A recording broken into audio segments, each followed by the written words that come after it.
Hello everybody, উড়ান পাঠশালায় আবারও তোমাদেরকে ওয়েলকাম জানাই। SLST school service commission biology বা বায়োলজিক্যাল সায়েন্সে যারা প্রস্তুতি নিচ্ছ তাদের জন্য আমি টিচার দীপক গিরি তোমাদেরকে গাইড করছি এই উড়ান পাঠশালাতেই। তোমাদের সাথে আজকের আমি দ্বিতীয় পর্বে সেল বায়োলজির যে গুরুত্বপূর্ণ জায়গাগুলো রয়েছে সেগুলো আমি তোমাদের সাথে আজকে শেয়ার করছি। আজকের ক্লাসে আমি তোমাদের সাথে যে প্রথম অধ্যায় যেটুকু শেয়ার করেছিলাম তার যে পার্টটা রয়েছে সেই পার্টটা পরবর্তী পর্যায়ের যে অংশটা সেটা তোমাদের সাথে শেয়ার করব, এবং একই সঙ্গে আমরা এই অধ্যায়ের কিছু এমসিকিউ কিন্তু তোমাদের সাথে আমি শেয়ার করতে চলেছি আজকের এই লেসনে। চলো আমরা তাহলে আজকে শুরু করছি আমাদের আজকের পরের পার্টটা। এখানে আমরা দুটো শব্দ পাচ্ছি, দেখো, একটোপ্লাস্ট এবং এন্ডোপ্লাস্ট। এই একটোপ্লাস্ট বা এন্ডোপ্লাস্ট এখান থেকে কি তথ্য আমাদের জানতে হবে, কেমন প্রশ্ন আমরা পাবো, মোস্ট সাজেস্টিভ ওয়েতে কিন্তু আমি তোমাদের জায়গাগুলোকে শেয়ার করতে চলেছি। ফার্স্টলি কতগুলো আমরা গুরুত্বপূর্ণ বৈশিষ্ট্য সাইটোপ্লাজমের জেনে নেব। দেখো, cytoplasmic matrix exists in two interconvertible states, that is sol and gel. তাহলে সাইটোপ্লাজমের যে ধাত্র রয়েছে সেই ধাত্রটি সল এবং জেল এই দুটো ইন্টারকনভার্টেবল একটা স্টেটে অবস্থান করছে, অর্থাৎ সল কখনো জেল, জেল কখনো সেল, আমাদের সল হচ্ছে। এই পার্টটা থেকে কিন্তু আমাদের কাছে বেশ গুরুত্বপূর্ণ একটা ইনফরমেশন রয়েছে। দেখো, sol is the liquid state of colloidal solution while gel is the semi-solid elastic state of the same, that means cytoplasm. তার মানে আমাদের কাছে সল তার নেচারটা কেমন আর জেল তার নেচারটা কেমন, এইটা কিন্তু একটা ইম্পর্টেন্ট ইনফরমেশন তোমাদের জন্য হতে চলেছে। তাই সবটাই কিন্তু তোমাদেরকে ভালো করে এখানে খেয়াল রাখতে হবে। এখানে আমরা sol state of cytoplasmic matrix is called বলে এবিসিডি করে বিভিন্ন অপশন দেওয়া থাকবে, কোনটা কারেক্ট আনসার হবে সেটা কিন্তু তোমাদেরকে ফাইন্ড আউট করতে হবে, আর সেখানে উত্তরটা হবে প্লাজমা সল। তাহলে এবার উল্টো দিকে, while its gel state is known as plasma gel, তাহলে gel state of cytoplasm is known as, প্রশ্ন হতে পারে এটা, তাহলে তার উত্তরটা তোমরা এখানে প্লাজমা জেল পেয়ে যাচ্ছ। ফলে প্রচুর ইনফরমেশন ছোট ছোট করে দেওয়া রয়েছে মোস্ট সাজেস্টিভ পার্ট হিসাবে।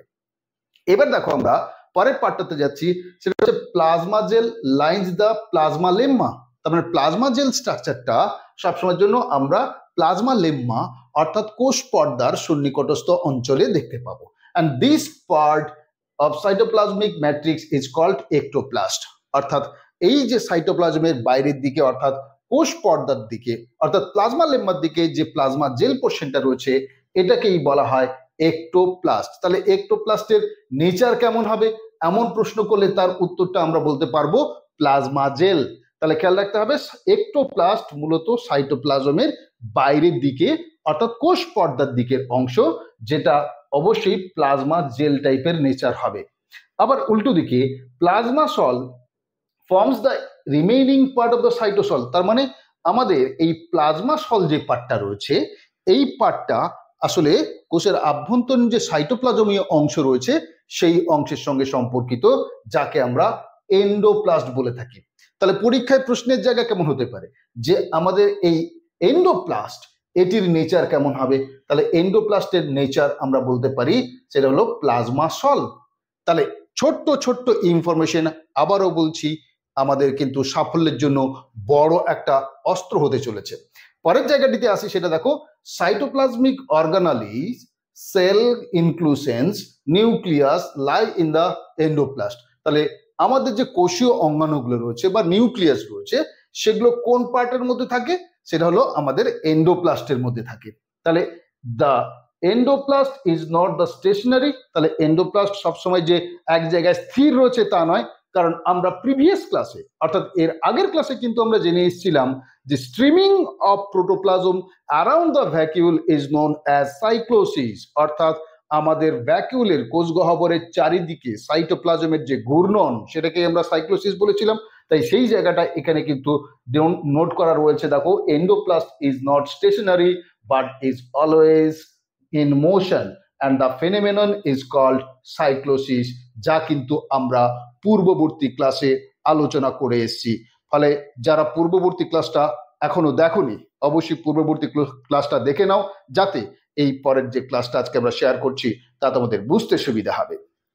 তাহলে আমরা দেখো এখানে ছবিতে যদি ব্যাপারটাকে দেখি তাহলে সেখানে দেখতে পাচ্ছি, দেখো বাইরের দিকের যে লেয়ারটা এটাই হলো আমাদের কাছে কোথাও না কোথাও একটোপ্লাজম, আর ভেতরের দিকের যে অংশটা এটাকে আমরা বলছি এন্ডোপ্লাজম।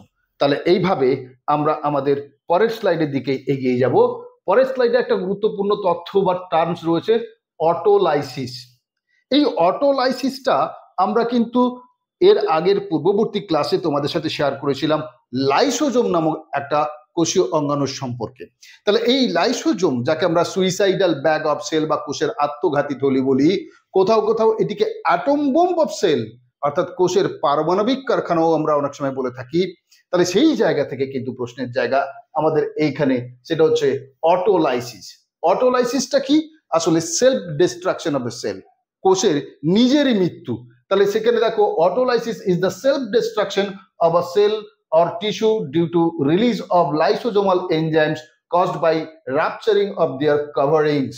তাহলে লাইসোজোমের যে পর্দাটা রয়েছে, সেই পর্দাটা বিদীর্ণ হয়ে লাইসোজোমের মধ্যে যে হাইড্রোলাইটিক এনজাইম রয়েছে, সেই এনজাইমটি সাইটোপ্লাজমের মধ্যে যদি ছড়িয়ে যায়, তাহলে পুরো কোষটারই কিন্তু মৃত্যু ঘটে, অর্থাৎ সেলফ ডিস্ট্রাকশন ঘটে, অর্থাৎ নিজেই নিজেকে হত্যা করছে।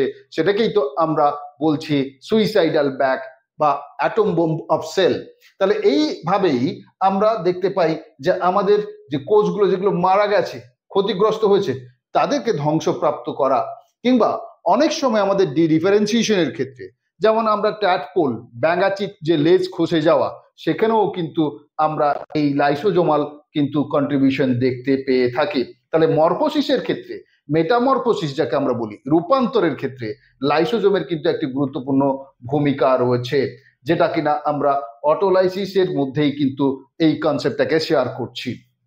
তাহলে আমরা পরের পার্টটাতে যাই। পরের পার্ট তোমাদের কাছে দেখো, হেটেরোফাগি। আমরা লাইসোজোমটাকে বেশি করে ডিনোট করছি কারণ লাইসোজোম ভীষণ ভীষণ ইম্পর্টেন্ট। এটা শুধু বটানির জন্য নয়, এটা জুলজিতেও তোমাদের কাছে খুব তাৎপর্যপূর্ণ একটা জায়গা কিন্তু। তাই সেই জন্য এই পার্টটাও কিন্তু আমাদের ভালো করে খেয়াল রাখার দরকার রয়েছে। কি সেটা? হেটেরোফাগি কি? It involves the digestion of exogenous materials of high molecular weight inside the cell। তার মানে যে সমস্ত উচ্চ আণবিক ক্ষমতা সম্পন্ন, হাই মলিকুলার ওয়েট যাদের রয়েছে, এরকম কিছু এক্সোজেনাস মেটেরিয়ালস, তার মানে কোষের বাইরের থেকে যে সমস্ত উপাদানগুলো কোষের মধ্যে ঢুকছে, এরকম এই হাই মলিকুলার যে ওয়েটগুলো রয়েছে যাদের, সেই কোষের মধ্যে তাদেরকে ডাইজেস্ট করা বা পাচিত করা বা ধ্বংস করা, সেটাই কিন্তু আমাদের হেটেরোফাগের মূল উদ্দেশ্য, বা সেটাই হলো আমাদের কাছে হেটেরোফাগি। তাহলে আমাদের কাছে এক্ষেত্রে by endocytosis foreign food or germ is taken in the food vacuoles called as endosome, that is pinosome or phagosome।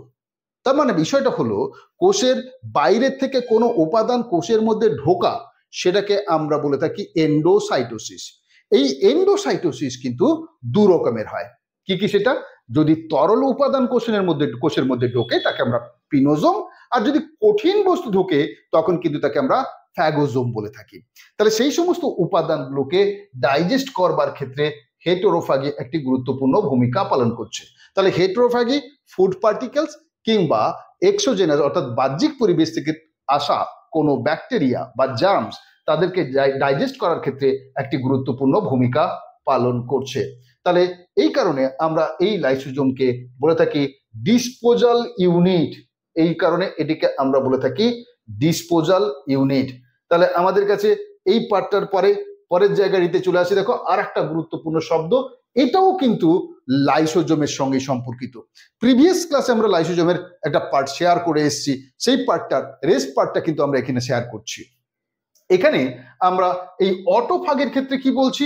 It involves the digestion of reserved food of the cell or some cellular organelle like fragments or mitochondria etc।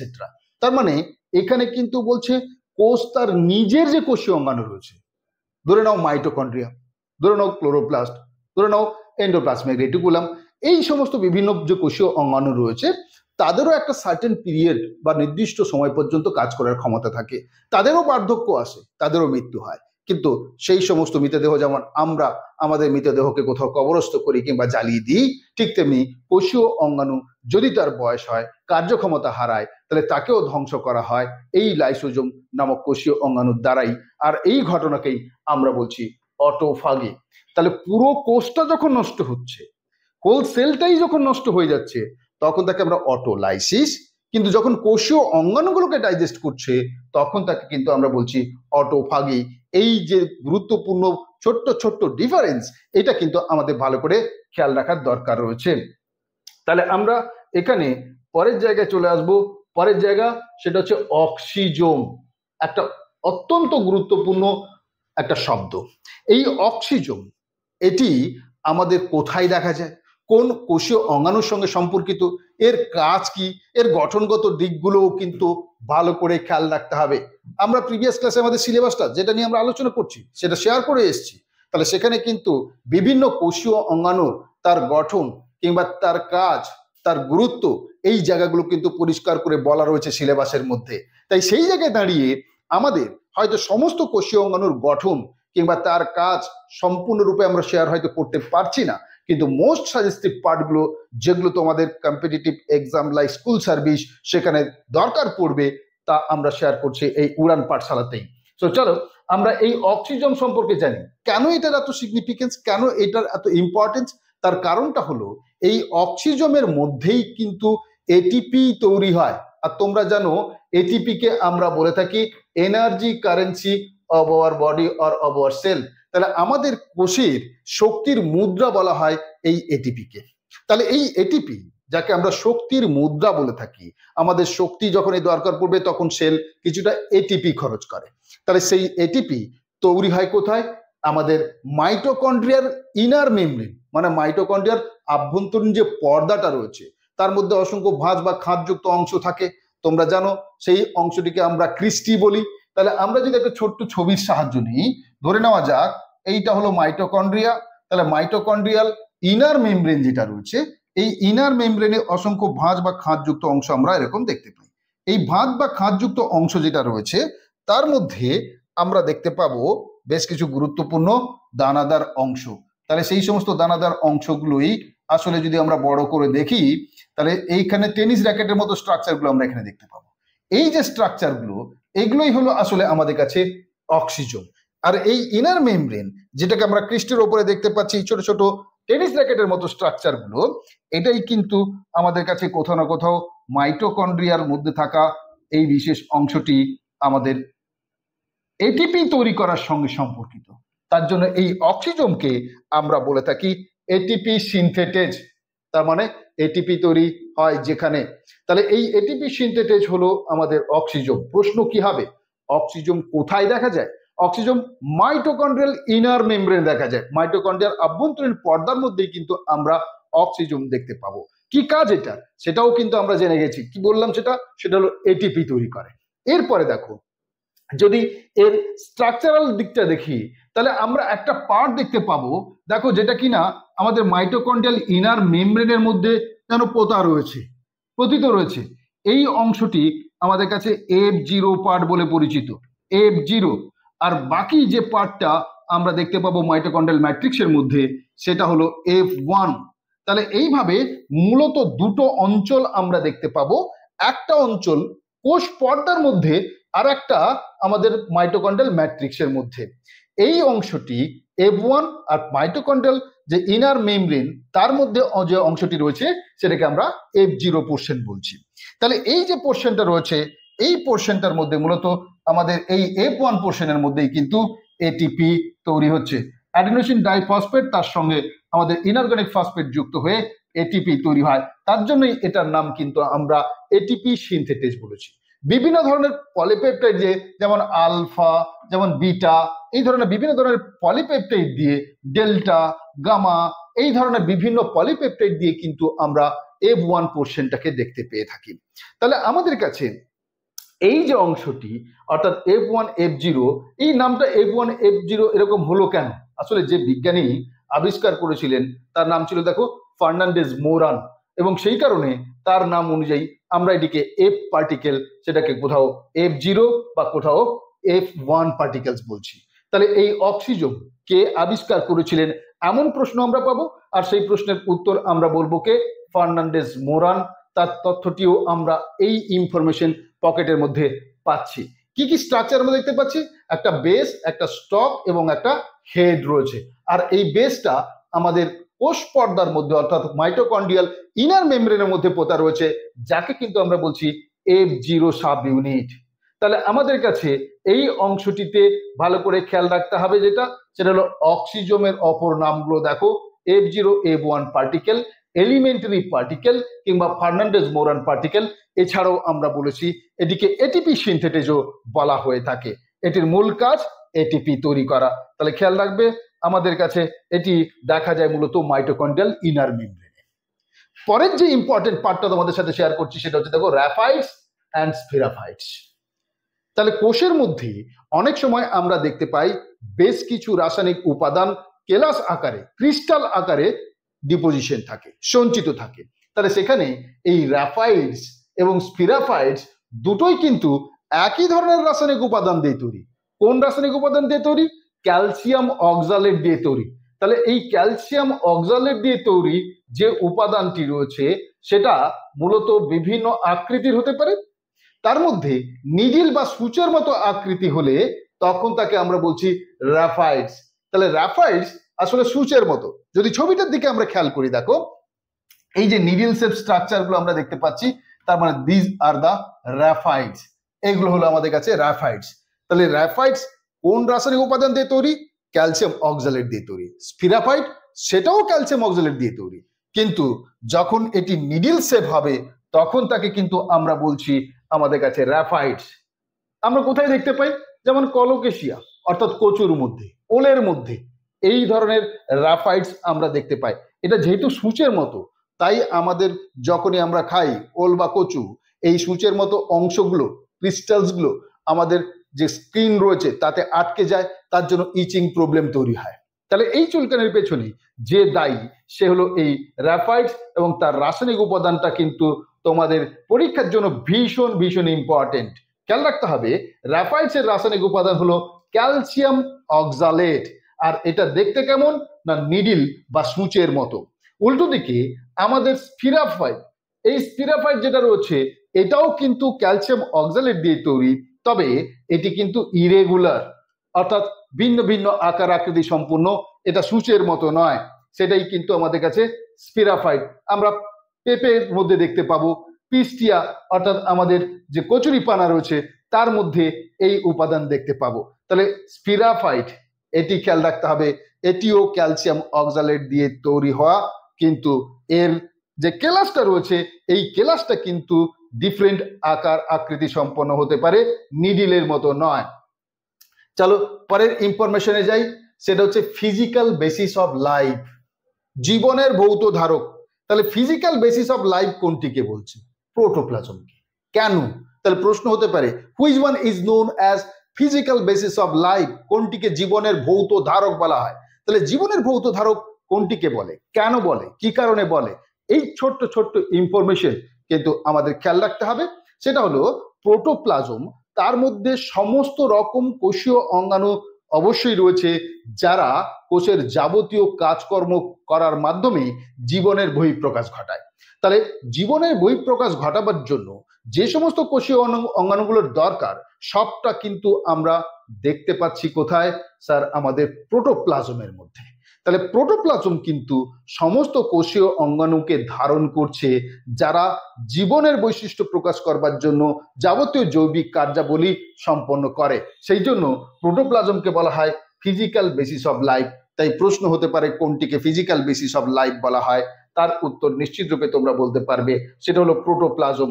আর এই protoplasm K physical basis of life যে বিজ্ঞানী বলেছিলেন সেটাও কিন্তু একটা important information, সেটা হলো বিজ্ঞানী হাক্সলে। তাহলে কে বলেছিলেন এই প্রোটোপ্লাজমকে ফিজিক্যাল বেসিস অফ লাইফ? এই কোশ্চেনটার উত্তর নিশ্চিত রূপে তোমরা পারবে, সেটা হলো হাক্সলে। তাহলে বিজ্ঞানী হাক্সলে কিন্তু এটিকে বলেছিলেন ফিজিক্যাল বেসিস অফ লাইফ। চলো তাহলে আমরা ফিজিক্যাল বেসিস অফ লাইফ কেন বলে সেই পার্টটা জানার পরে আর একটি গুরুত্বপূর্ণ জায়গা, যেটাকে আমরা বলছি পিনোসাইটোসিস। একটু আগে আমরা বলেছিলাম যে আমাদের সেল মেমব্রেন বা কোষ পর্দা কোষকে একটা নির্দিষ্ট আকার আকৃতি প্রোভাইড করছে, বাহ্যিক পরিবেশ থেকে সুরক্ষিত রাখছে, এবং কোনো উপাদান গ্রহণ কিংবা বর্জন করার ক্ষেত্রেও কিন্তু গুরুত্বপূর্ণ ভূমিকা পালন করে। তাহলে কোনো উপাদান কোষ পর্দার দ্বারা বাহ্যিক কোষীয় উপাদান হিসেবে যদি প্রবেশ করে বা কোষের বাইরের পরিবেশ থেকে কোষের মধ্যে প্রবেশ করে, তাকে আমরা এন্ডোসাইটোসিস বলি। কিন্তু এন্ডোসাইটোসিসকে আমরা বলেছিলাম দুটো ভাগে ভাগ করতে পারি। কি কি সেটা? একটা বলেছিলাম পিনোসাইটোসিস, আর একটা বলেছিলাম আমরা ফ্যাগোসাইটোসিস। তাহলে পিনোসাইটোসিস এটি আসলে কি বোঝায় না, যদি কোষীয় পর্দার মাধ্যমে বাহ্যিক কোনো তরল উপাদান কোষের মধ্যে প্রবেশ করে সেই প্রক্রিয়াকে আমরা বলবো পিনোসাইটোসিস। তাহলে তরল যেহেতু কোষের মধ্যে প্রবেশ করছে, তার জন্য আমরা যখন কোনো তরল পান করি, পান কথাটা ব্যবহার করছি, মানে ড্রিঙ্ক, আই ড্রিঙ্ক ওয়াটার, তাহলে ড্রিঙ্ক করছে কে? সেল। সেই জন্য পিনোসাইটোসিসকে সেল ড্রিঙ্কিং বলা হয়। তাই প্রশ্ন হতে পারে, which one of the following process is known as cell drinking? তার মানে ইম্পর্টেন্ট একটা ইনফরমেশন আমরা পেলাম, সেটা হলো পিনোসাইটোসিস, তাকে আমরা সেল ড্রিঙ্কিং বলে থাকি। তাহলে এইভাবে আমরা পরের পার্টটার দিকে যাব। নেক্সট ইম্পর্টেন্ট ইনফরমেশন সেটা হচ্ছে ফ্যাগোসাইটোসিস। তাহলে পিনোসাইটোসিস যা বললাম তার ঠিক উল্টোটা। কি সেটা?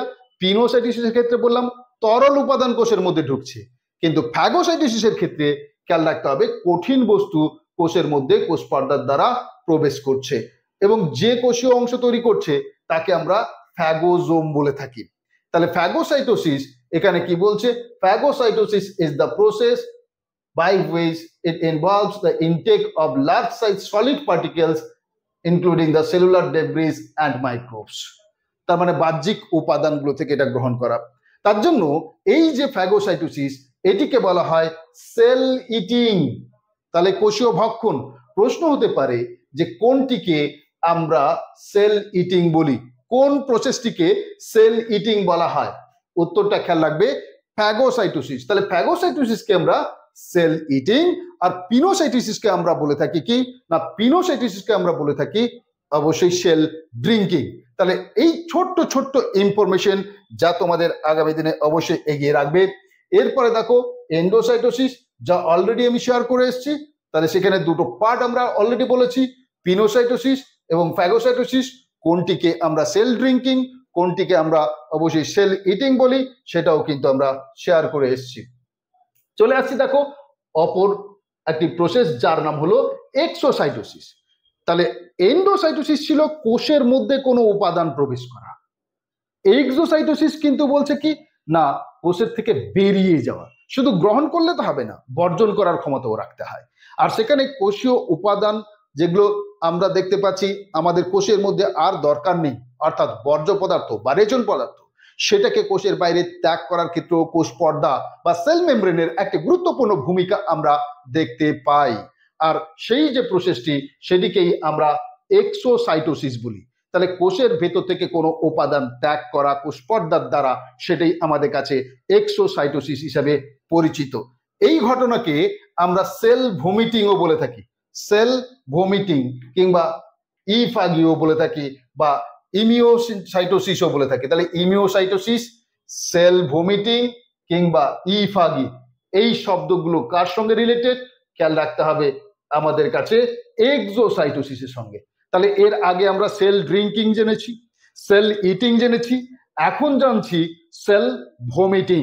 তাহলে খেয়াল রাখতে হবে, দেখো ছোট্ট ছোট্ট খুব গুরুত্বপূর্ণ পয়েন্টগুলো তোমাদের সাথে শেয়ার করে যাচ্ছি, যা তোমাদের কিন্তু আগামী দিনে সাফল্যের জন্য অত্যন্ত অত্যন্ত গুরুত্বপূর্ণ ভূমিকা পালন করবে। তাহলে চলো নেক্সট আসছে সিমপ্লাজম এবং অ্যাপোপ্লাজম বলে দুটি গুরুত্বপূর্ণ শব্দ। তাহলে এই সিমপ্লাজম বা অ্যাপোপ্লাজমটা কি? এই সিমপ্লাজম বা অ্যাপোপ্লাজমের ক্ষেত্রে খেয়াল রাখতে হবে যে আমরা সেল ওয়ালের মধ্যে বলেছিলাম ছোট ছোট ছিদ্র থাকে। তাহলে এইটা একটা এ সেল, এইটা একটা বি সেল, এইটা সি, এইটা ডি। তাহলে আমরা অনেকগুলো সেলের কথা বলছি কিংবা অনেকগুলো লেয়ারের কথা বলছি, ধরো এপিডার্মিস, কর্টেক্স, এন্ডোডার্মিস, পেরিসাইকেল কিংবা জাইলেম।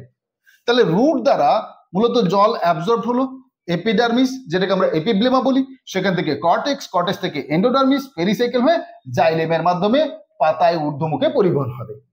তাহলে এই যে প্রক্রিয়াটি সম্পন্ন হচ্ছে, এই প্রক্রিয়া সম্পন্ন করার ক্ষেত্রে জল বা খনিজ লবণ পরিবহন করবার জন্য দুটো পথ ব্যবহার করে। কোন কোন দুটো পথ? একটা হলো থ্রু দ্য সাইটোপ্লাজম, যেটা কোষ প্রাচীরের মধ্যে দিয়ে ছিদ্র রয়েছে। এইভাবে থ্রু দ্য সাইটোপ্লাজম যে পথ বা যে পাথ তৈরি হচ্ছে, সেটাই হলো আমাদের কাছে সিমপাস্ট পাথ। তাহলে এই সিমপ্লাস্ট পাথ, এইটা হলো সাইটোপ্লাজমিক পাথ।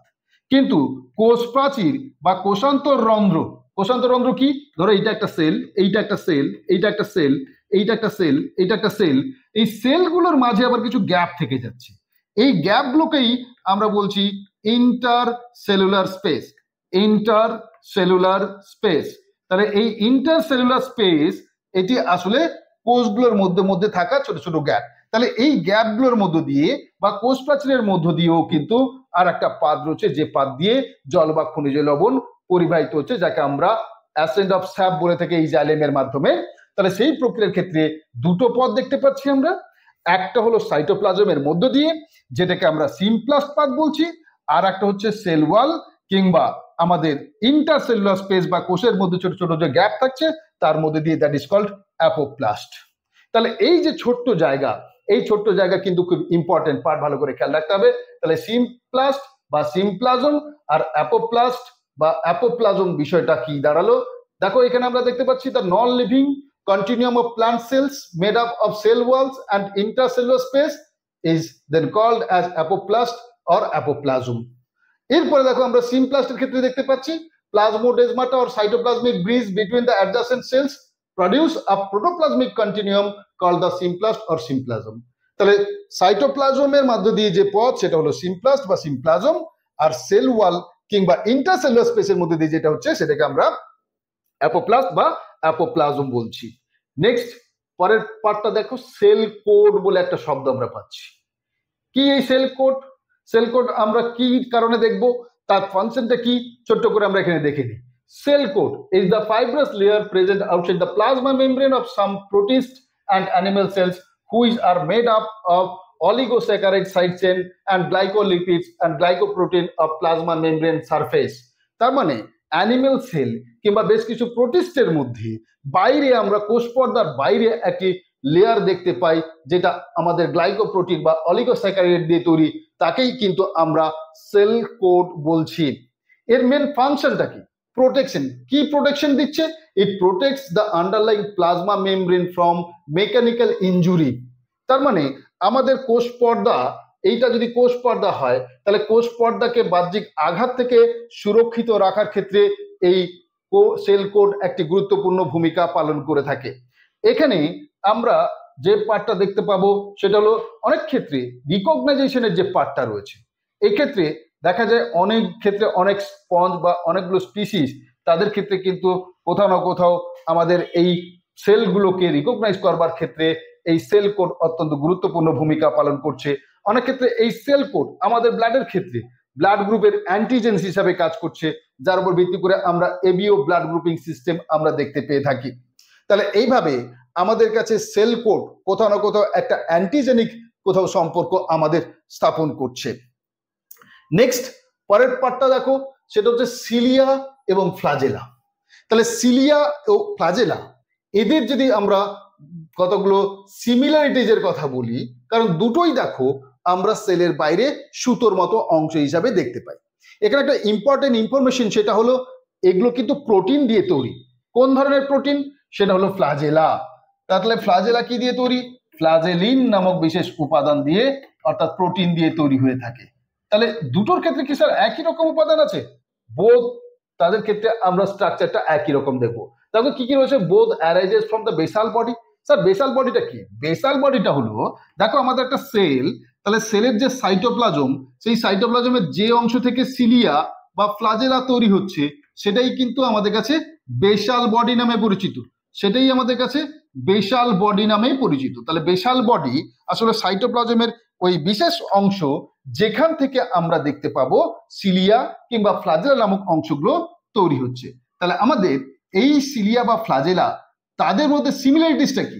প্রোটিন দিয়ে তৈরি, এটা তো আমরা বুঝে গেলাম। তাহলে কোন প্রোটিন, সেটাও কিন্তু একটা ইম্পর্টেন্ট ইনফরমেশন যা আমাদের পরীক্ষায় আসতে পারে।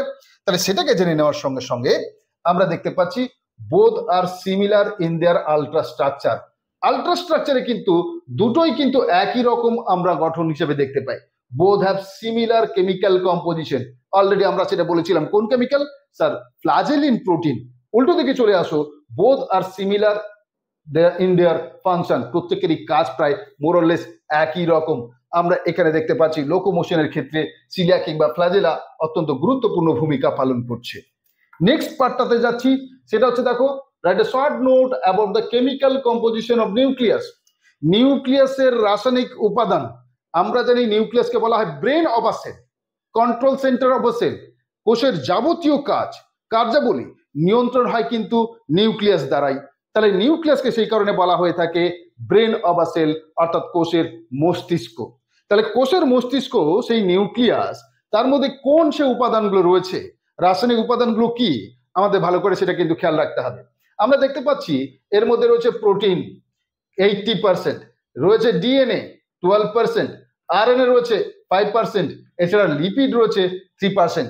এছাড়া কিছু এনজাইমও কিছু আমরা দেখতে পাবো, যেমন পলিমারেজ রয়েছে প্রচুর পরিমাণে, এখানে আমরা দেখতে পাবো পলিমারেজ। এছাড়া calcium and magnesium and sodium and potassium and এগুলোও কিন্তু স্বল্প পরিমাণে আমরা আমাদের এই নিউক্লিয়াসের মধ্যে দেখতে পাবো। তাহলে এই যে উপাদানগত জায়গা, এটাও কিন্তু একটা ইম্পর্টেন্ট পার্ট, কারণ নিউক্লিয়াস আমাদের সেলের মধ্যে কিন্তু ব্রেন অব আ সেল নামে পরিচিত। ফলে তার কেমিক্যাল কম্পোজিশনটা ভালো করে কিন্তু খেয়াল রাখতে হবে। নেক্সট পার্টটা যেই আমরা, সেখানে দেখো what are the basic similarities between mitochondria and chloroplast. Mitochondria এবং ক্লোরোপ্লাস্ট দুটোই কিন্তু খুব ইম্পর্টেন্ট আমাদের সেলুলার অর্গানালিস। কেন? মাইটোকন্ড্রিয়া তাকে আমরা বলছি পাওয়ার হাউস অফ সেল, আবার ক্লোরোপ্লাস্টকে বলা হচ্ছে সুগার ফ্যাক্টরি অফ সেল। তাহলে মাইটোকন্ড্রিয়া এবং ক্লোরোপ্লাস্ট দুটোই আবার দুটো পর্দাযুক্ত, দ্বিপর্দাযুক্ত, আবার দুটোর মধ্যেই নিজস্ব ডিএনএ, ন্যাকেড ডিএনএ আমরা দেখতে পাই। দুটোর মধ্যেই আমরা রাইবোজোমও দেখতে পাই, তবে সেই রাইবোজোমটি ব্যাকটেরিয়াল সেল অর্থাৎ প্রোক্যারিওটিক সেলের রাইবোজোমের মতো হয়। তার ফলে আমরা একটু আগে অর্থাৎ এর আগের ক্লাসে, প্রিভিয়াস ক্লাসে কি শেয়ার করেছিলাম, যে একটা প্রোক্যারিওটিক সেলের মধ্যে কোনো পর্দাযুক্ত কোষীয় অঙ্গাণু থাকবে না। এখানে ক্লোরোপ্লাস্ট কিংবা মাইটোকন্ড্রিয়া দুটোরই কিন্তু পর্দা রয়েছে। ফলে দুটোই যেহেতু পর্দা, তার মানে এই দুটো প্রোক্যারিওটিক সেলে থাকবে না, আমাদের ইউক্যারিওটিক সেলের মধ্যেই দেখা যাবে। অথচ ইউক্যারিওটিক সেলের মধ্যে থাকা এই কোষীয় অঙ্গাণুর মধ্যে নিজস্ব ডিএনএ কিংবা নিজস্ব রাইবোজোম এটাকে ডিনোট করে যে এরা নিজেরাই স্বতন্ত্রভাবে কোথাও না কোথাও একটি প্রোক্যারিওটিক সেল। তাই অনেক ক্ষেত্রে আমরা এই মাইটোকন্ড্রিয়া এবং ক্লোরোপ্লাস্টকে বলে থাকি সেল উইদিন আ সেল, কোষের মধ্যে কোষ।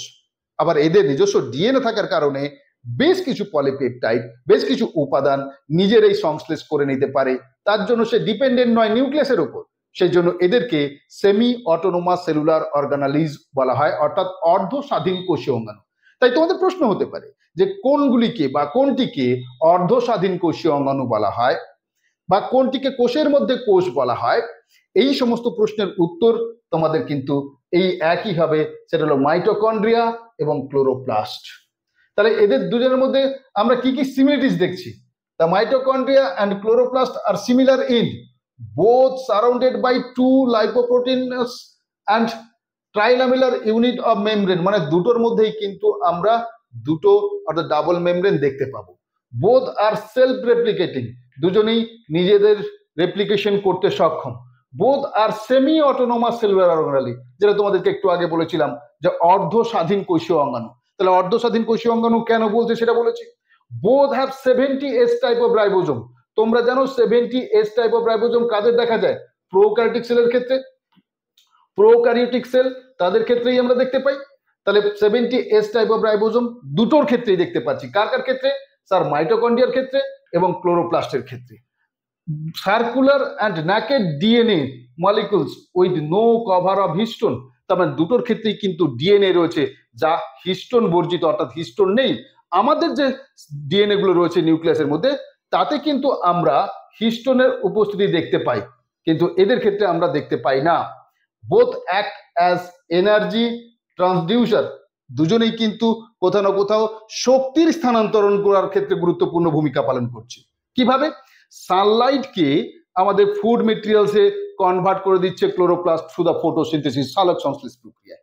আবার আমাদের মাইটোকন্ড্রিয়া কি করছে? ওই খাবারটাকে ভেঙে আবার এটিপি নামক শক্তি বা হিট জেনারেট করার ক্ষেত্রে অত্যন্ত গুরুত্বপূর্ণ ভূমিকা পালন করছে।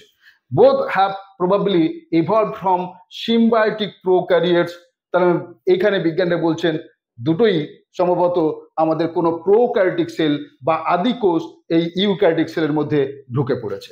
বোথ হ্যাভ এটিপি মলিকুলস, দুজনের মধ্যেই এটিপি মলিকুল দেখা যায়। তাহলে এই যে গুণাবলীগুলো রয়েছে অত্যন্ত ইম্পর্টেন্ট তোমাদের পরীক্ষার জন্য, ভালো করে এই পার্টগুলোকে খেয়াল রাখতে হবে। বিশেষ করে semi autonomous cellular organelle, cell within a cell, কোষের মধ্যে কোষ কাদেরকে বলা হয়, এই পার্টটা কিন্তু খেয়াল রাখার দরকার রয়েছে।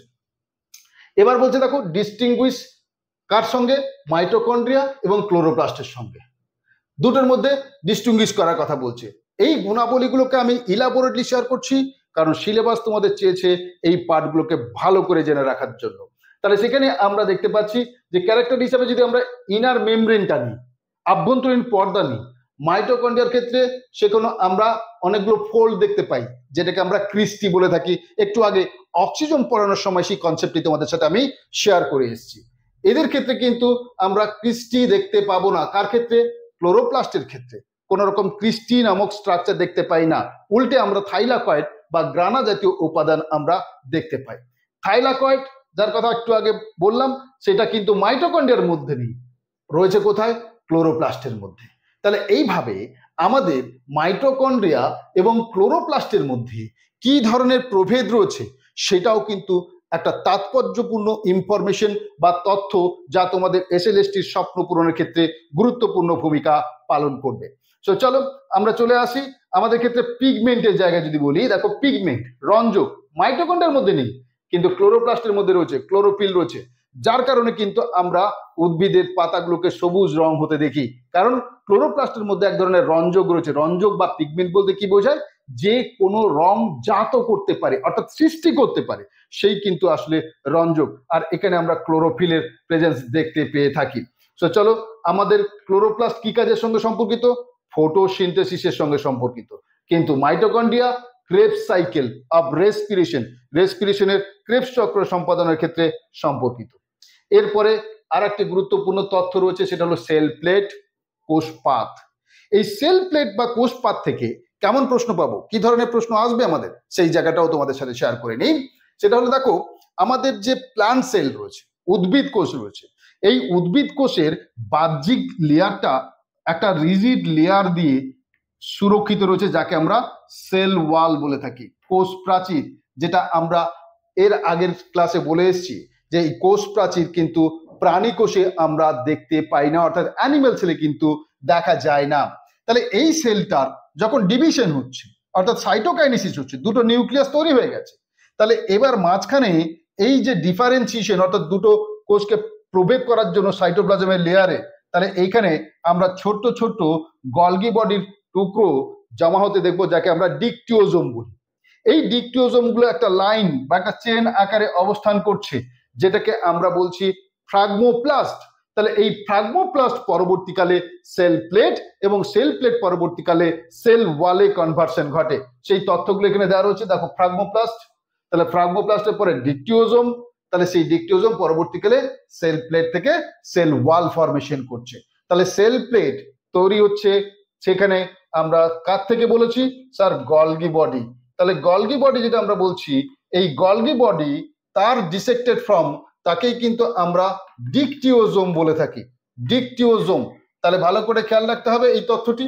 তাহলে এই ডিকটিওজোম গুলো যখন ছোট ছোট ছোট ছোট এরকম স্ট্রাকচারে এক জায়গায় একটা লাইনে সজ্জিত হবে, সেটাই কিন্তু যে স্ট্রাকচার গঠন করছে সেটাকেই আমরা বলছি আমাদের ফ্রাগমোপ্লাস্ট। এই ফ্রাগমোপ্লাস্ট গুলো সবকটা একত্রিত হয়ে যে লেয়ার তৈরি করবে সেটাই হবে কোষ প্রাচীরের মিডিল ল্যামেলা। তাহলে এই মিডিল ল্যামেলা সম্পর্কে একটু আগে অর্থাৎ এর প্রিভিয়াস ক্লাসে আমি তোমাদের সাথে শেয়ার করেছিলাম যে এটাকে সিমেন্টিং মেটেরিয়ালস বলা হয়, যার জন্য পাকা ফল নরম হয়ে যায়। কি কারণে তার ব্যাখ্যা আমি কিন্তু পূর্বের ক্লাসে করে এসেছি, ফলে যারা পূর্বের ক্লাসটা দেখোনি তাহলে সেটা কিন্তু অবশ্যই দেখে নাও, তা নাহলে কিন্তু অনেক তথ্য থেকে পিছিয়ে পড়বে। তো চলো আমরা চলে আসি আমাদের পরের জায়গাটিতে, সেটা হলো সেল উইদিন আ সেল, কোষের মধ্যে কোষ। বলেছি একটু আগে মাইটোকন্ড্রিয়াকে কেন কোষের মধ্যে কোষ, বা ক্লোরোপ্লাস্টকে কেন কোষের মধ্যে কোষ কিংবা সেমি অটোনোমাস সেলুলার অর্গানালি বলে, এই তথ্য কিন্তু আমি তোমাদের সাথে শেয়ার করছি এই মাধ্যমে। তোমরা জানো যে এই মাইটোকন্ড্রিয়া কিংবা ক্লোরোপ্লাস্ট এই দুটোর মধ্যেই আমরা দেখতে পাই 55S টাইপ অফ রাইবোজোম, যেটা কিনা প্রোক্যারিওটিক সেলের একটি বৈশিষ্ট্য। এছাড়া এদের মধ্যে mtDNA মানে মাইটোকন্ড্রিয়াল ডিএনএ, এটা আমরা দেখতে পাচ্ছি, যেটা কিনা প্রোক্যারিওটিক সেলের একটি বৈশিষ্ট্য। তাহলে সে কারণে আমরা মাইটোকন্ড্রিয়াকে দেখতে পাই কোথায়? স্যার আমাদের ইউক্যারিওটিক সেলের মধ্যে। হ্যাঁ, ইউক্যারিওটিক সেলের মধ্যেই তো দেখতে পাই। তাহলে ইউক্যারিওটিক সেলের মধ্যে দেখতে পাই এমন একটি কোষীয় অঙ্গাণু, সে নিজেই যে বৈশিষ্ট্য শো করছে সেটা কিনা একটা প্রোক্যারিওটিক সেলের। তার জন্যই বলা হচ্ছে কোষের মধ্যে কোষ, তার মানে একটি প্রোক্যারিওটিক সেল একটি ইউক্যারিওটিক সেলের মধ্যে অবস্থান করছে। এই কারণেই বলা হচ্ছে মাইটোকন্ড্রিয়া কিংবা ক্লোরোপ্লাস্টকে সেটা হলো সেল উইদিন আ সেল। কাকে, কোন কোন কোন কোষীয় অঙ্গাণুগুলোকে এটা বলা হয় সেটা কিন্তু ইম্পর্টেন্ট একটা ইনফরমেশন, যা যত্ন সহকারে তোমাদেরকে খেয়াল রাখতে হবে। এছাড়া তোমাদের কাছে মাইক্রোফিলামেন্ট এবং মাইক্রোটিউবুলস, তাদের কিছু প্রভেদের জায়গা দেওয়া রয়েছে। মাইক্রোফিলামেন্ট বা মাইক্রোটিউবুলস, তোমরা জানো মাইক্রোটিউবুলস কি তৈরি করছে? স্পিন্ডিল ফাইবার, বেমতন্তু গঠন করে ক্রোমোজোমের বিভাজনের ক্ষেত্রে, কোষীয় গঠন তৈরি করার ক্ষেত্রে, কিংবা আমরা জেনে এসেছিলাম যে আমাদের যে সাইক্লোসিস, সাইটোপ্লাজমের যে ঘূর্ণন কোষ গহ্বরের চারিদিকে, যা আমরা পূর্বের ক্লাসে অলরেডি আমরা শেয়ার করে এসেছি। তাহলে সেই তথ্যগুলোর সঙ্গে কোথাও না কোথাও এই তথ্যটি অত্যন্ত ইম্পর্টেন্ট। তাহলে সেখানে আমরা এই মাইক্রোফিলামেন্টের জায়গায় আমরা কি কি দেখতে পাচ্ছি? দেখো, মাইক্রোফিলামেন্ট সেটাকে আমরা বলছি দেখো সলিড, কিন্তু মাইক্রোটিউবুলস হলো ইন নেচার। তাহলে এইটা একটা গুরুত্বপূর্ণ ইম্পর্টেন্ট ইনফরমেশন, যা তোমাদেরকে ভালো করে খেয়াল রাখতে হবে। তাহলে মাইক্রোফিলামেন্ট কিন্তু সলিড, কঠিন প্রকৃতির হবে, অথচ ফাঁপা প্রকৃতির হবে কে? সেটা হচ্ছে মাইক্রোটিউবুলস। তার জন্যই তো এর নামের মধ্যে টিউবুলস কথাটা রয়েছে। তাহলে কোনটি সলিড বা কোনটা আমাদের ভেসিকলস বা টিউবুলার স্ট্রাকচার বা হলো স্ট্রাকচার, এইটা যদি প্রশ্ন করে তার উত্তরটাও তোমরা এখানে করতে পারবে। এখানে দেখো, মাইক্রোফিলামেন্ট যে বিশেষ প্রোটিন দিয়ে তৈরি সেটা হলো অ্যাক্টিন, প্রোটিনটার নাম অ্যাক্টিন। কিন্তু উল্টো দিকে মাইক্রোটিউবুলস যে উপাদান দিয়ে তৈরি, অর্থাৎ যে প্রোটিন দিয়ে তৈরি, সেটা হলো টিউবিউলিন প্রোটিন। এই টিউবিউলিন প্রোটিন দিয়ে কিন্তু স্পিন্ডিল ফাইবার তৈরি হয়। বারবার বলছি, রিপিটেডলি বলছি, কারণ পরীক্ষায় আসার চান্সেস রয়েছে এখান থেকে। তাই ভালো করে খেয়াল রাখবে। আমরা সেল ডিভিশনের যে পার্ট রয়েছে সেখানে যখন আমরা শেয়ার করব, সেখানে নিশ্চিতরূপে সেগুলো আরো ডিটেলস সেখানে আমরা শেয়ার করব।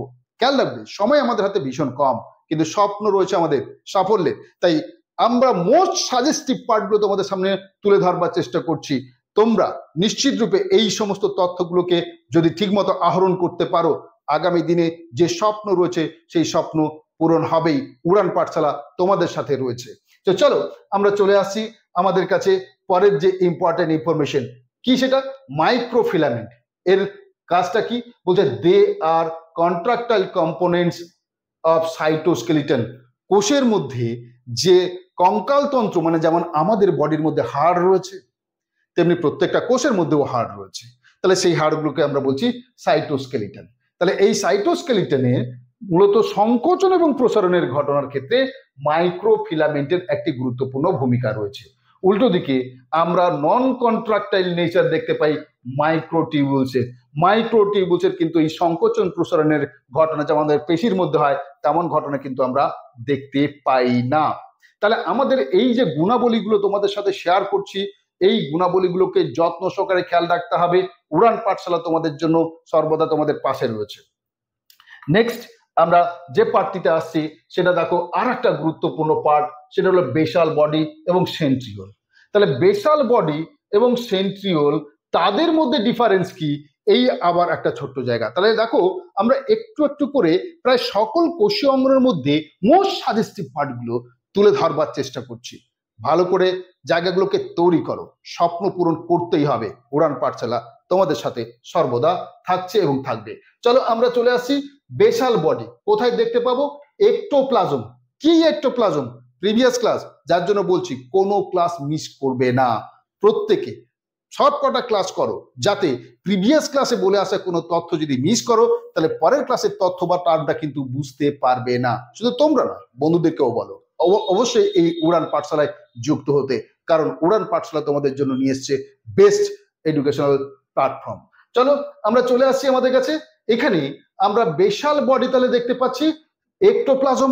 একটোপ্লাজম কোষের যে বাইরের দিকে, অর্থাৎ কোষ পর্দার কাছাকাছি যে সাইটোপ্লাজমীয় অংশ, সেটাকে আমরা একটোপ্লাজম বলি। প্রিভিয়াস ক্লাসে আমার ডিটেলস দেওয়া রয়েছে, আলোচনা করা হয়েছে, সেখানে দেখে নেবে।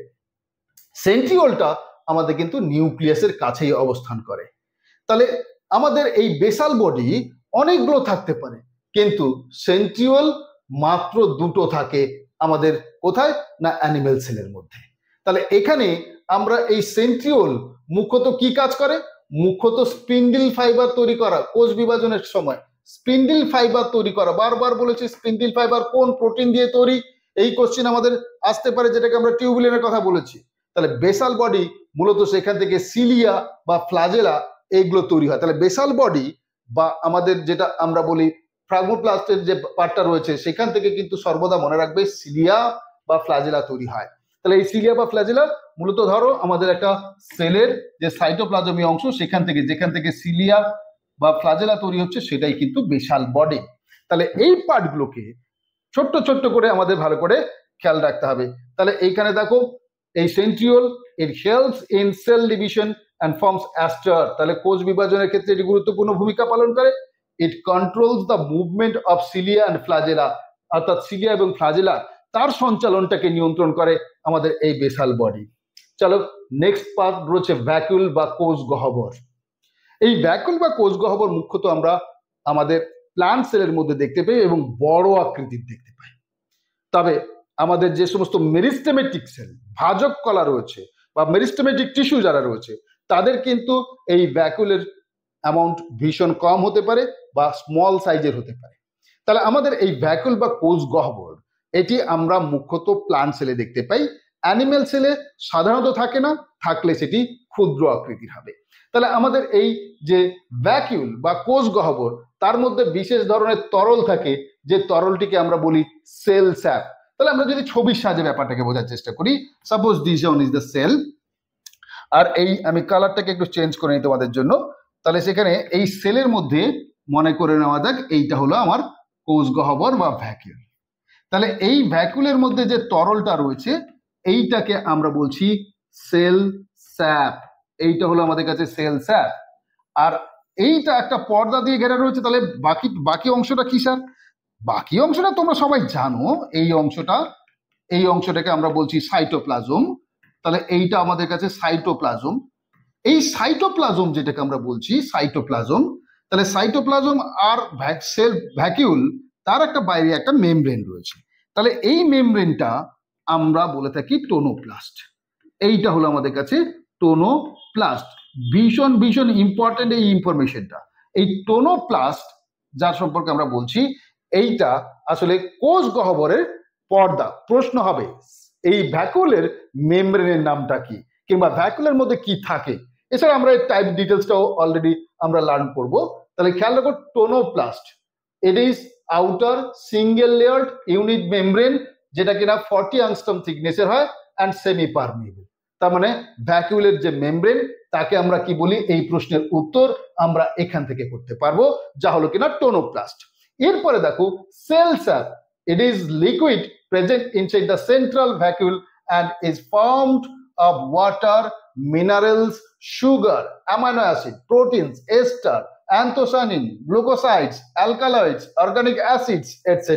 তার মানে আমাদের এই যে ভেতরে যে তরল উপাদানগুলো রয়েছে, এই তরল উপাদানগুলোর মধ্যে বিভিন্ন উপাদান মিশ্রিত অবস্থায় সঞ্চিত রয়েছে, যাকে আমরা সেল স্যাপ বলছি। তাহলে এর মূল কাজটা কি? এক্সার্ট টার্গার প্রেসার, রসস্ফীতিজনিত চাপ তৈরি করা। আমাদের দেখবে অনেক সময় গাছের পাতাগুলো সব জল না পেয়ে নিয়ে গেছে, বেন্ড হয়ে গেছে। তাহলে সেখানে কি হয়েছে না, জলের যে প্রেসার, হাইড্রোস্ট্যাটিক যে প্রেসার, সেই প্রেসারটা কমে গেছে।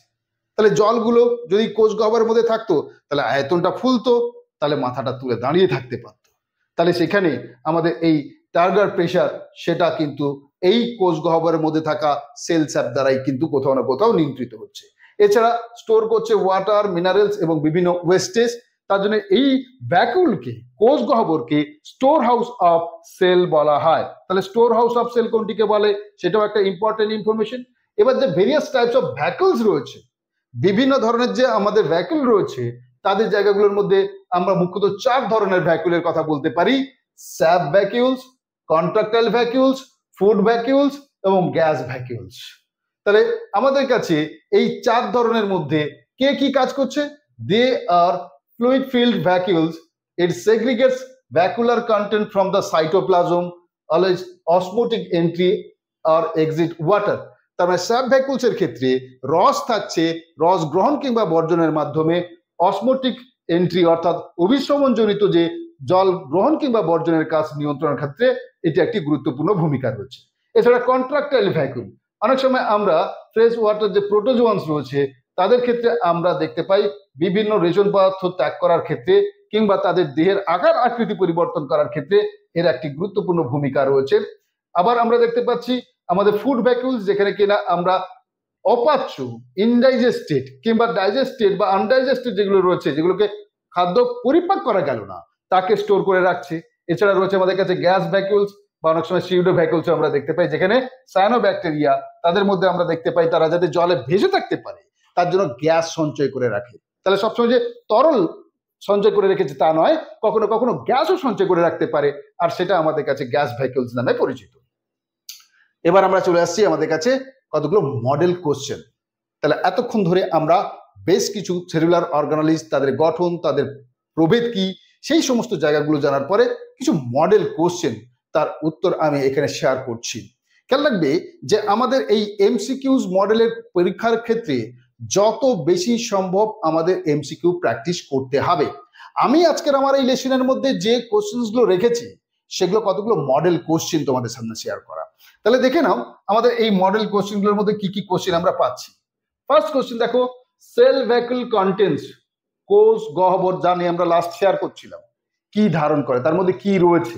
সেখানে বলেছে only water, metabolic gases, cytoplasm, তারপর হচ্ছে ওয়াটার অ্যান্ড ডিজলভড সাবস্টেন্সেস। কোনটা হবে উত্তর? উত্তর অবশ্যই আমাদের আলোচনা থেকে যা জেনেছি যে ওয়াটার এবং ডিজলভড সাবস্টেন্স, কারণ তার মধ্যে আরো বহুবিধ উপাদান রয়েছে, জলও রয়েছে, আরো বহুবিধ উপাদান রয়েছে, তার জন্য তাকে আমরা স্যাপ বলে থাকি। তোমরা জানো স্যাপ কথার অর্থ হলো water plus minerals, collectively known as sap, যাকে বাংলায় আমরা রস বলে থাকি। জল বলছি না, রস বলছি। রস কেন? কারণ জল প্লাস খনিজ লবণ, সেই জন্য সেটাকে আমরা রস বলছি। দেখো পরের প্রশ্ন রয়েছে তোমাদের কাছে, cell organelles are found in, cell organelle বা কোষীয় অঙ্গাণু কোথায় দেখা যায়? অবশ্যই সেখানে অপশনস গুলো কি কি রয়েছে, সাইটোপ্লাজম, টোনোপ্লাজম, হায়ালোপ্লাজম বা নিউক্লিওপ্লাজম। উত্তর তোমরা সবাই জানো, সেটার উত্তর কিন্তু আমাদের কাছে সাইটোপ্লাজম। তাহলে আমি মডেল কোশ্চেন তার আমি এখানে বোল্ড করে রেখেছি কোনটা উত্তর হবে, জাস্ট রিপ্রেজেন্টেশন, তোমাদের ধারণা কেমন কোশ্চেন হবে, কেমন কোশ্চেন ফেস করতে চলেছো তোমরা, সেইটা তোমাদের সাথে শেয়ার করছি। দেখো, the genetic material of prokaryotic cell is called. তাহলে প্রোক্যারিওটিক সেলের জেনেটিক মেটেরিয়াল, তোমরা যদি আমার ক্লাসটা প্রিভিয়াস এবং আজকেরটা করে থাকো তাহলে নিশ্চিত রূপে তোমরা এটা বুঝতে পারছো যে সেখানে আমাদের এই উত্তরটা হবে নিউক্লিয়েট। অপশন রয়েছে নিউক্লিয়াস, নিউক্লিওলাস, নিউক্লিয়েট কিংবা সেন্ট্রোজোম। কিন্তু প্রোক্যারিওটিক সেলের ক্ষেত্রে আমরা এটাকে নিউক্লিয়েট, নিউক্লিয়েট ছাড়াও এটাকে আমরা আরেকটা নাম দিয়ে থাকি, সেটা হচ্ছে জিনোফোর। জিনোফোর আরেকটা নাম দিয়ে থাকি, সেটা হলো জিনোফোর। অনেক সময় এটিকে আমরা প্রোক্যারিওটিক ক্রোমোজোমও বলে থাকি। সো এনিওয়ে, চলো পরের কোশ্চেন রয়েছে। এই কোশ্চেনটা দেখো আমরা শেয়ার করেছিলাম, হু স্টেটেড ওমনি সেলুলা ই সেলুলা, যার ইংরেজি তর্জমা করলে দাঁড়ায় cells are originating from pre existing cells, কোষগুলি তার পূর্ববর্তী কোষ থেকে উৎপত্তি হচ্ছে। তাহলে এই তথ্যটি আমরা মডার্ন সেল থিওরি হিসেবে জেনে এসেছিলাম। কে বলেছিলেন? পার্কিনজি, সোয়ান, স্লেইডেন নাকি রুডলফ ভার্চিউ? আমার ক্লাসে তোমরা এটা জেনে এসছো, চোখ বন্ধ করে পারফর্ম করতে পারবে। আর ভার্চিউ 1855 খ্রিস্টাব্দে তারা কিন্তু এই তথ্য আমাদের সামনে তুলে ধরেছিলেন। নেক্সট দেখো, percentage of dry weight of an organism constituted by the protoplasm is around, সেটার উত্তর হবে 95%। নেক্সট যদি আমরা পার্টে যাই, সেখানে কি রয়েছে, প্লাজমোডেজমাটা ওয়্যার ফার্স্ট অবজার্ভড বাই। প্লাজমোডেজমাটা কি, কোথায়, কি ব্যাপার, ডিটেলস আমরা শেয়ার করেছি। কিন্তু কে প্রথম পর্যবেক্ষণ করেছিলেন? বিজ্ঞানী স্ট্রাসবার্গার, সেটা অবশ্যই ভালো করে খেয়াল রাখো। Cell wall of plants is made up of cellulose which is, তাহলে সেলুলোজের কথা আমরা শেয়ার করে এসেছি। সেলুলোজ আসলে কি? আ পলিস্যাকারাইড। কারণ সেলুলোজের ক্ষেত্রে আমরা কি বলেছিলাম, গ্লুকোজ গ্লুকোজ গ্লুকোজ, এরকম অনেকগুলো গ্লুকোজ একত্রে যে ফর্ম তৈরি করে সেটাই হলো আমাদের কাছে সেলুলোজ। সেই জন্য সেটা হলো পলিস্যাকারাইড। পলি কথার অর্থ হলো অনেক, স্যাকারাইড কথার অর্থ হলো সুগার, কারণ গ্লুকোজ হলো একটা সুগার। নেক্সট আমরা average thickness of plasma membrane, plasma মেমব্রেনের থিকনেস কত হয় আমরা ইউনিট মেমব্রেন থিওরি, একক পর্দা মতবাদ, যেখানে আমরা পড়েছিলাম পিএলপি, ক্লাসের মধ্যে সবটা শেয়ার করেছি। তাহলে পিএলপি, প্রোটিন লিপিড প্রোটিন, বলেছিলাম প্রোটিন কত স্যার 20, এই প্রোটিনটাও 20, আর এই লিপিডটা 35, যোগ করলে দেখো 75। তাহলে এইভাবে আমাদের ক্লাসটা যদি সবাই কন্টিনিউ করো, তাহলে এই কোশ্চেনগুলো কিন্তু তোমরা সলভ করতে পারবে। আজকে ফার্স্ট দিন আমরা এই সমস্ত পার্টগুলো তোমাদের সাথে শেয়ার করলাম। চলো, আমাদের কাছে এই যে plasma membrane is composed of, কোষ পর্দা কি দিয়ে তৈরি?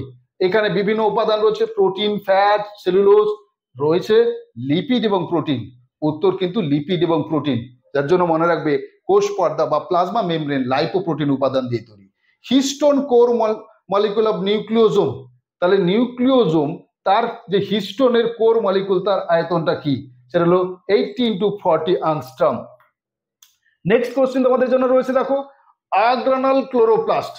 ক্লোরোপ্লাস্ট কিন্তু তার মধ্যে কোনো গ্রানা নেই, তাহলে সেটা কোথায় দেখতে পাবো, কার মধ্যে দেখতে পাবো?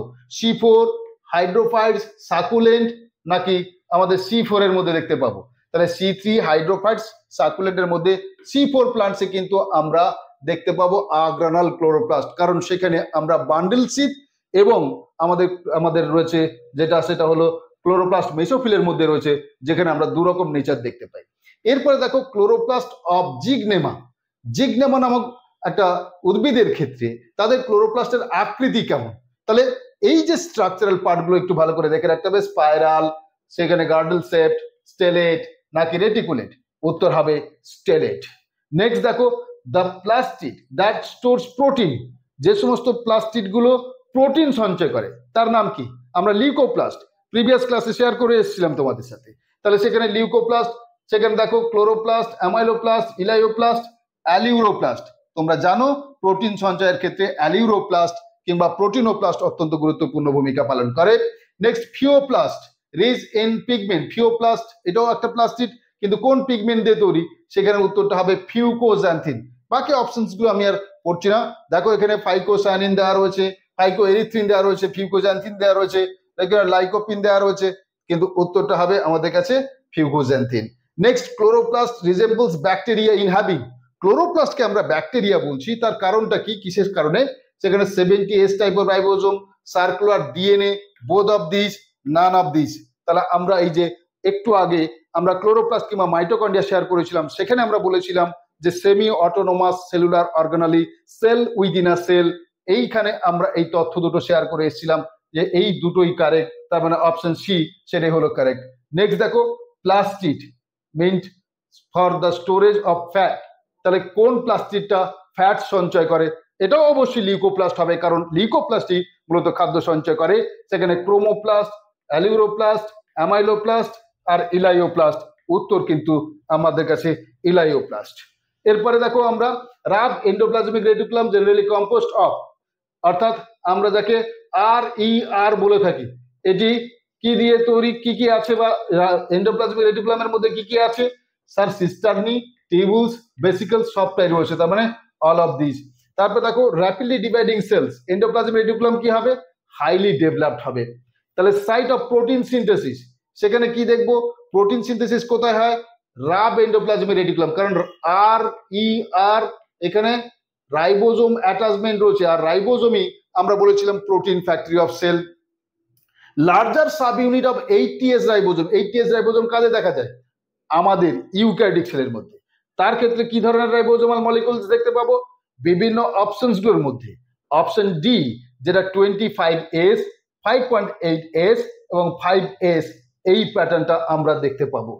নেক্সট দ্য টার্ম লাইপোকন্ড্রিয়া, লাইপোকন্ড্রিয়া এই শব্দটি কোনটিকে সাজেস্ট করছে? খেয়াল রাখবে মাইটোকন্ড্রিয়া অপশনে দেওয়া রয়েছে, ইয়ার দেওয়া রয়েছে, গলগি কমপ্লেক্স দেওয়া রয়েছে, অল অফ দিস দেওয়া রয়েছে। উত্তর আমাদের এই গলগি কমপ্লেক্স। নেক্সট পরের জায়গায় চলে আসি, the waste product are thrown out by the lysosome. তাহলে লাইসোজোম যে সমস্ত বর্জ্য পদার্থ কোষ থেকে ত্যাগ করছে, সেটাকে আমরা কি বলবো? সেই লাইসোজোমকে আমরা বলবো residual bodies, residual bodies. Next আমরা পরের পার্টটাতে চলে আসি, পরের প্রশ্ন, kind of lysosome first to be differentiated from ER, যে লাইসোজোমটা প্রথম তৈরি হয়েছে, তার মানে এখনো কাজ করেনি, সেই তথ্য অলরেডি তোমাদের সাথে শেয়ার করে এসেছি, সেটা হবে কিন্তু প্রাইমারি লাইসোজোম। এরপরে আমরা দেখতে পাচ্ছি at which pH enzymes of lysosomes are usually active? কোন pH এ আমাদের এনজাইম কোথাকার না লাইসোজোমের অ্যাক্টিভ হয়? সেটা হলো acidic medium, that is pH 5। তোমরা জানো pH 7 হলো নিউট্রাল, তার নিচে গেলে অ্যাসিডিক, তার উপরে গেলে বেসিক বা ক্ষারীয় প্রকৃতির হয়। Next, the centriole has its periphery. তাহলে সেন্ট্রিওল নামক যে স্ট্রাকচারটি আমরা বলি, তার পেরিফেরিতে কি রয়েছে? তার পেরিফেরিতে রয়েছে 9টা ট্রিপলেট ফাইবার, অর্থাৎ 9 ট্রিপলেট ফাইবার। এরপরে আমাদের যে তথ্য থাকবে সেটা আমরা পরের ক্লাসে শেয়ার করব। তোমাদের আজকের ক্লাসে আমরা কিন্তু কন্টেন্ট এবং তার কিছু মডেল এমসিকিউ শেয়ার করলাম। দেখা হবে তোমাদের সাথে পরের ক্লাসে। Stay tune with Udaan Pathsala.